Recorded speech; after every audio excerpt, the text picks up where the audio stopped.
Doctor మెల్లగా మెల్లగా మెల్లగా మెల్లగా డాక్టర్. ఈ రోజు నీ అదృష్టం బావుంది. అంత పెద్ద యాక్సిడెంట్ అయినా దెబ్బలు తగలకుండా తప్పించుకున్నావు. సీట్ బెల్ట్ పెట్టుకున్నాను మమ్మీ. నాకీ బెల్ట్ ఎందుకు డాక్టర్? మీరనుకోకుండా ఒక్కసారిగా డాష్‌బోర్డ్‌ని గుద్దుకున్నారు కదా! నీ మెడ కండరాలు గాయపడ్డాయి. అంటే జీవితాంతం నేను ఇలాగే ఉండాలా డాక్టర్? మీ నొప్పి తగ్గే వరకు ఈ పట్టి ఇలానే ఉండాలి. ఊరికే మెడలు అటూ ఇటూ తిప్పకండి. అలాగే డాక్టర్. ఏదైనా అవసరమైతే ఫోన్ చేయండి. అలాగే పరిగెత్తు. ఆ! ఏంటండి? కారుకి బ్రేకులు పడలేదు, యాక్సిడెంట్ అయింది. ఇదంతా ఓకే. నీ ముఖానికి ఆ ఆయిల్ ఏంటి? నేను చెప్తాను సార్. ఎందుకు రాసుకుంది? యాటిట్యూడ్ కోసం సార్. యాటిట్యూడ్ కోసం ఆయిల్ రాసుకోవడం ఏంటి? ఏవండి? వాడేదో బెటకారం వాడుతున్నాడండి. నాతో చెప్పిందే నేను బ్రదర్‌తో చెప్పానండి. పెళ్ళికి ఎలక సాక్ష్యం అన్నట్టు నువ్వెందుకయ్యా మాట్లాడతావు? ఆ! ఆ! ఆ! ఆ! ఏ పిల్లి, ఎలక అంటూ నీకు నచ్చినట్టు మెడ తిప్పావనుకో, అది అటో ఇటో సెటిలైపోయి నువ్వు జీవితాంతం ఇలాగే ఉండిపోవాలి. అరేయ్! నువ్వు కొంచెం ముందుకొచ్చి మాట్లాడరా? నెలవంకలా సగమే కనపడుతున్నావు. ముందుకురా. ఎటొస్తే ఏముందిలే, పోయిన మెడలేమన్నా తిరిగొస్తాయా ఏంటి? ప్రమాదం చిన్నదేగా బ్రదర్. అసలు ప్రమాదం ఎలా జరిగిందా అని ఆలోచిస్తున్నావా బ్రదర్? బ్రేకులు ఫెయిలయ్యాయంట కదా! కార్లు సర్వీస్ చేయించేది నేనే కదా. ఏ కార్కి ఏ కంప్లైంట్ ఉందో నాకు బాగా తెలుసత్తా. మరి ఈ కార్కి బ్రేకులు ఎలా ఫెయిల్ అయ్యాయి? నాకేదో అనుమానంగా ఉంది సార్. ఏంట్రా అనుమానం? ముక్కన్న తర్వాత తుమ్ము రాదా? బ్రేక్ అన్న తర్వాత ఫెయిల్ అవుదా? తుమ్మొచ్చిందని ముక్కును అనుమానిస్తావా ఏంటి? తుమ్మొచ్చిందని ముక్కును అనుమానించకపోయినా బ్రేక్ ఫెయిల్ అయినందుకు కారును అనుమానించాలి పారు. అంటే నీ ఉద్దేశం ఎవరైనా తీశారా? అవును సార్. నీకు అనుమానం ఎందుకొచ్చింది? ముందు కార్ని బ్రదర్ని టెస్ట్ చేయమన్నారు సార్. బ్రదర్ వెళ్ళి బానే వచ్చాడు. ఆ తర్వాత జోస్న కారెక్కింది కానీ పారు కారెక్కడానికి ఇబ్బంది పడి, జోస్నతో నేనెందుకులే అని ఆలోచించాను. మరి మొహానికి ఆయిల్, గేటు శుభ్రం చేస్తే అంటుకుంది. గేటుకుండేది గ్రీస్, ఆయిల్ కాదు. ఛీ! గ్రానికి అబద్ధం చెప్పడం కూడా రాదు. దొరికిపోయేలా ఉంది. నేను చెప్పేది ఆ గేటు కాదు. ఎనక వైపు ఉంది కదా ఆ గేటు. చేతితో తుడిస్తే ఆయిల్ మొహానికి ఎందుకు అంటుకుంటుంది? చేత్తో మొహం తుడుచుకుంటే అంటుకోనా? నాకేమీ అలా అనిపించట్లేదే. ఎలా అనిపిస్తోంది?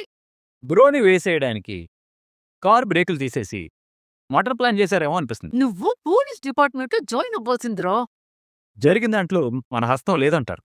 కోరంతో కోరిన పచ్చి కొబ్బరి తురుము లాంటి మనసురా నాది. ఆ మా మనసులు మాత్రం సామిల్లో రంపాలా ఏంటి? మావి కూడా పచ్చి కొబ్బరి తురువులే. ఊరికే అందరిని అవమానించుకురా. అయినా సూరజ్ ఇప్పుడు పరాయివాడు కాదు కదా, మనవాడే కదా. అంతేనంటావా? అంతే. ఇలా మాట్లాడుకుంటూ కూర్చుంటే లేట్ అవుతుంది గాని మనం కాంపిటీషన్ దగ్గర వెళ్ళాలి. వెళ్ళి రెడీ అవ్వండి అందరూ. అలాగేనండి. నువ్వెక్కడికి? మరి మీరంతా వెళ్ళిపోతే ఒంటి కన్ను రాకాసిలా నేనొక్కదాన్ని ఇట్లా ఏం చేస్తానండి? ఈ పట్టి వేసుకొని అక్కడ ఎలా తిరుగుతావు? ఏదో ఒక మూల కూర్చుంటానులేండి. నన్ను తీసుకుపోండి. ఇంకా మాత్రం నేను ఉండలేను. రానీ తాత. సరే, తయారవు. అలాగేనండి. ఆ! పారు, ఆ! ఏంట్రా? అబ్బా! గార్డెన్‌లో రెంచి ఒకటి కనపడింది. అదెవరి తాలూకా? పోయి దాన్నడగరా. కొన్ని అనుమానాలే. జోస్నఫ్ పద పద పదవే. పద పద. పద. అమ్మా! ఆ! మీరెన్ని వేషాలేసినా బ్రదరేం ఇక్కడి నుంచి పోడలే. ముందు ఈరోజు కాంపిటీషన్‌లో దీపని గెలవని, ఆ తర్వాత మీ సంగతి చెప్తాను. నమస్కారం సార్. నమస్కారం. నమస్తే అమ్మా. అంతా ఓకేనా? ఏర్పాట్లన్నీ జరుగుతున్నాయండి. మామూలుగా అయితే భారీ మొత్తంలో ఏర్పాట్లు హడావిడి ఉండేది. కానీ ఇప్పుడు పోటీ మీకు దక్షిణమూర్తి గారితో కదా! అందుకే సింపుల్‌గా ఏర్పాట్లు చేశాం. 2 టేబుల్స్, వాటి మీద కావలసిన వస్తువులు, కూరగాయలు. బయట వాళ్ళెవరినీ పిలవలేదండి. అంతా మనవాళ్లే. కాకపోతే వంటలు టేస్ట్ చేయడానికి ఒక చెఫ్ వచ్చారు. ఉన్న 3 జడ్జిలతో ఆయన ఉంటారు. అది బానే ఉంది. పోటీ పెట్టిన వాళ్ళు ఎక్కడ కనిపించటం లేదే. అదిగోండి వస్తున్నారు. నమస్తే సార్. నమస్కారం అండి. నమస్తే మేడం. నమస్కారం శివనారాయణ గారు. మాకంటే ముందే వచ్చారే. మేమందరికంటే ముందే ఉంటాం. ఏదో ఒకరోజు మేం ముందొస్తాంలేండి. మంచిది. మీకు 100 ఏళ్ళు. ఎందుకు? ఇప్పుడే మిమ్మల్ని శివనారాయణ గారు తలుచుకున్నారు. అప్పుడే మీరొచ్చారు. మీతో కలిసి ప్రయాణించడానికి నాకు 100 ఏళ్ల ఆయుష్ ఇచ్చారా శివనారాయణ గారు? Sir ready sir. మీరు మాట్లాడుతుండండి, నేను ఏర్పాట్లు చూసొస్తాను. మనమిద్దరం పరిచయం కూడా లేని పరాయి వాళ్ళమని అందరూ అనుకుంటున్నారు. మనమేంటో మనకు తెలుసు. నేనెవరికీ చెప్పలేదు. నేను ఎవరికి చెప్పుకోను. చెప్పుకోనంత మాత్రాన బంధుత్వాలు లేకుండా పోతాయా బాబాయ్? ఎక్కడికి పోతాయమ్మా? మీ మామగారు రెచ్చగొట్టి మరీ పోటీకి పిలిచారు కదా, ప్రతీకారాలు తీర్చుకోవడానికి. ఇంతకంటా మంచి వేదిక దొరకలేదనుకుంటాను. బంధుత్వం అనేది ప్రతీకారం తీర్చుకోవడానికి కాదు, అనురాగం పెంచుకోవడానికి. అనురాగం పెంచుకోవడానికా, అవమానించడానికా నువ్వొస్తావనుకోలేదు సుమిత్ర. నా మెట్టినింటి గౌరవాన్ని మీరెక్కడ నాశనం చేస్తారో అన్న భయంతో వచ్చాను. కూతురు పరువు గురించి ఈ తండ్రి ఆలోచించడా? ఆలోచించే కదా ఇంట్లో నుంచి గెంటేశారు. ఇది మా కుటుంబానికి సంబంధించింది. నువ్వెందుకు మాట్లాడుతున్నావు? మా పారు మా తాత భార్య. మా అత్తకే అత్తగారు.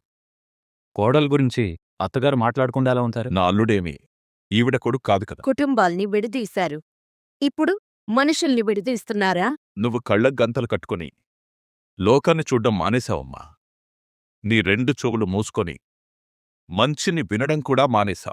కాని ఫోన్లో నువ్వు మాట్లాడిన మాటలు మాత్రం నేను విన్నాను. ఆ మాటలు మాట్లాడేటప్పుడు నువ్వు ఎలా ఉండగలుగుతావో కూడా చూడగలిగాను.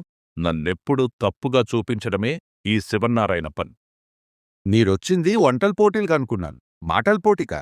నీ అంత చమత్కారంగా మాట్లాడ్డాం నాకు చేతకాదులే శివన్నారాయణ. నీకేం చేతనవుతుందో నాకు తెలుసులే. మనసులో ఉన్న ప్రేమని మాటల్లో కనబడనివ్వకుండా దాస్తానందుకు బాబాయ్. ఎవరి మీద ప్రేమని ఎవరు దాస్తున్నారు? మన మాటలు ఎవ్వరూ వినడం లేదు కాబట్టి నేను చెప్పొచ్చు అనుకుంటున్నాను. మీరు పాత స్నేహాన్ని మర్చిపోలేదని నాకు తెలుసు బాబాయ్. మాలిని, ఎందుకు బాబాయ్ నటిస్తారు? నీకంత ప్రేమ లేకపోతే రక్తమిచ్చి మావయ్యగారి ప్రాణాలు ఎందుకు కాపాడతారు? నేనిస్తాను. అతనికి నాకు ఏ సంబంధమూ లేదు. అతనికి అవసరం ఉంది, నాకు ఆదుకోవడానికి అవకాశం ఉంది. నీ మొహం మీద ఉన్న చిరాకు నీ మనసులో ఉంటే పోయే ప్రాణాన్ని చూస్తూ వదిలేయచ్చు కదా. నువ్వు ఎలా నీ స్నేహితుడి మీద ప్రేమని చంపుకోలేవో అలానే మా మావయ్య గారు కూతురి మీదున్న ప్రేమని చంపుకోలేరు. నీకు స్నేహం విలువ తెలుసు. మా మావయ్య గారికి రక్తం పంచిన బంధం విలువ తెలుసు. సుమిత్ర, నీ తండ్రి ఆరాటపడేది నీకోసమే.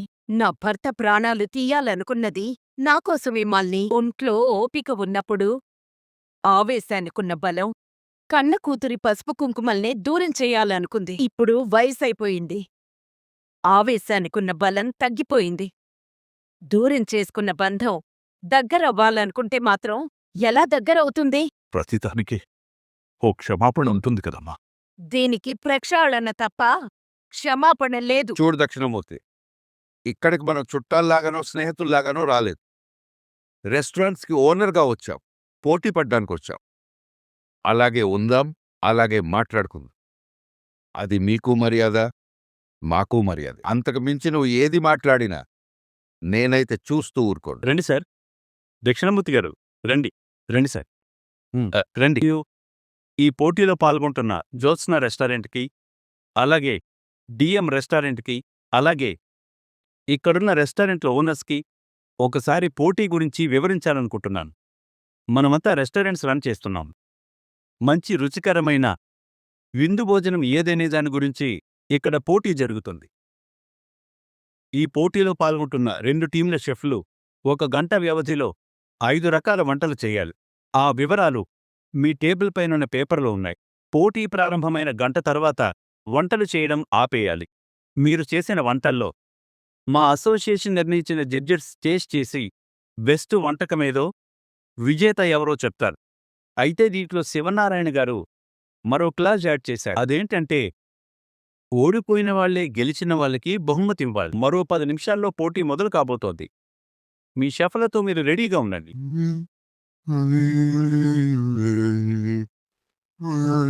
ఒసేయ్ జ్యోత్స్న, ఈ దక్షిణామూర్తి మనల్ని ఏదో ఒకటి చెయ్యడానికే వచ్చాడే. వాళ్ళేం చేస్తే మనకెందుకు గ్రాని? మనం చెయ్యాల్సింది ఒక్కటి, ఆ సూరజ్ గాన్ని, దీపని తాత దృష్టిలో చెడ్డవాళ్ళని చేయడం. చెయ్యాలి అంటే ఈ పోటీలో మనం ఓడిపోవాలి.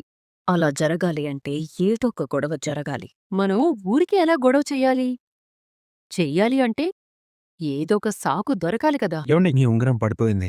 వేలికి వదులుగా ఉండి జారిపోయినట్టుంది. విలువైన దాన్ని అంత తేలిగ్గా వదులుకోకూడదండి. మరి నువ్వెందుకు వదులుకుంటున్నావు? నీ దగ్గరే ఉండని. నాది కాందేది నాకు అవసరం లేదు. ఆహా! వీడు భలే దొరికాడు గ్రాని. మాలినితో మాట్లాడుతున్నాడు అంతే కదా. ఇది యథార్థం. కానీ మనం ఇలా చెప్పకూడదు. నువ్వు తాత దగ్గరికి వెళ్ళి, సూరజ్ మాలినితో చేతులు కలుపుతున్నాడని చెప్పు. మిగతా విషయాలు నేను చూసుకుంటాను. నమ్ముతాడంటావా? నువ్వు చెప్పు గ్రాని. మాలిని పేరెత్తగానే తాతకొద్దన్న కోపం వస్తుంది. అలాగే ట్రై చేస్తాను. ట్రై చేయడం కాదు, పోయి తీసుకురా. వెళ్ళు. ఉంగరం తీసుకోండి. నా చేయి నుంచి జారిపోయి నీ చేతికొచ్చిందంటే అది నీకు రాసిపెట్టుంది. కనిపించని రాతల్లో భవిష్యత్తుని వెతుక్కునేంత అమాయకుణ్ణి కాదు. అయితే నువ్వెవరి? మనిషినే. ఎవరి మనిషివి? నేను నా మనిషినే. వాడో పెద్ద తిక్కలోడత్తా. వాడితో మాట్లాడితే బుర్ర పాడవుతుంది. ఈ గ్రాని ఏంటిక్క రాలేదో? నీకసలే మెడలు తిరగట్లేదు. ఎవరిని చూసి ఎవరనుకున్నావు? అయ్యో నేను చూశాను. ఆ మాలిని మన మీద గెలవడానికి సూరజ్ గాడితో బేరాలు మాట్లాడుతోంది. రండి చూపిస్తాను. తాత, అక్కడేం జరుగుతుందో తెలియాలంటే డైరెక్ట్గా వెళ్ళటం కాదు, కాస్త చాటుగా వినాలి. ఇలాగే ఇంతకుముందు 2 సార్లు అనుమానించాం. ఇది 3వసారి కాకూడదు. నువ్వు చెప్పేది నిజమే. ముందుగా వింటే కదా మనుషులెవరో తెలిసేది. పదండి వెళ్దాం. రండి రండి.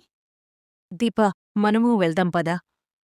బాబాయ్ కుటుంబానికి నీకు బంధుత్వం ఏం లేదని గుళ్ళో నా మేనకోడలి మాటల ద్వారా అర్థమైంది. అయినా నువ్వు వాళ్లతో అంత క్లోజ్గా ఉంటున్నావంటే వాళ్ళ ఆఫీస్లో నీకేదో విలువైన స్థానమే ఇచ్చుంటాను.